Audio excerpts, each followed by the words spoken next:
বলে আমাদের এই ইস্তেগফার দেখে মাসিয়াত গুনাহ সে নিজে হাসতে থাকে যে কত বড় ধোঁকাবাজ আর সিটার।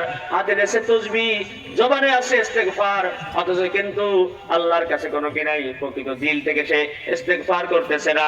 তার দিলের ভিতর গুনাহের ধান্দা, গুনাহের চিন্তা। মানে এমন ইস্তেগফার দিয়ে 1000 বছরও কোনো কিছু হাসিল করা যাবে না। কথা ঠিক হবে? ঠিক। এমন ইস্তেগফার দিয়ে কি কোনো কাজ হবে না। তাহলে ইস্তেগফারটা প্রকৃত ইস্তেগফার হবে কিভাবে? হ্যাঁ, আপনি হাতে কি তসবিহ দিয়ে ইস্তেগফার করেন, সমস্যা না। আপনার জবানে যে ইস্তেগফার থাকে, সমস্যা নাই। সেটা আমরা কি করতেছি না, নিষেধ করতেছি না। তবে ইস্তেগফারের সময় আপনার দিলের ভিতর অনুশোচনা থাকতে হবে। ও আমার মালিক, আমি তো গুনাহ করেছি, আমি অন্যায় করেছি, আমার অনেক অন্যায় হয়ে গেছে, ভুল হয়ে গেছি, আমি আপনার কাছে ক্ষমা চাইতেছি।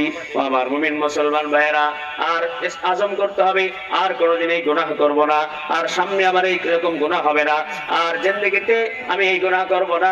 পিছনের গুনার জন্য অনুতপ্ত হতে হবে, আর সামনের গুনাহ না করার জন্য পরিপূর্ণভাবে করতে হবে, সংকল্পবদ্ধ হতে হবে। ও আমার মুমিন মুসলমান ভাইয়েরা, যখন আমাদের ভিতরে এমন একটা হালাত তৈরি হবে, যখন আমার ভিতর অনুশোচনা বোধ জাগ্রত হবে, তখন কিন্তু আল্লাহ রাব্বুল আলামিনের রহমত কি হবে আমার উপর, আমার আপনার উপর নাযিল হবে।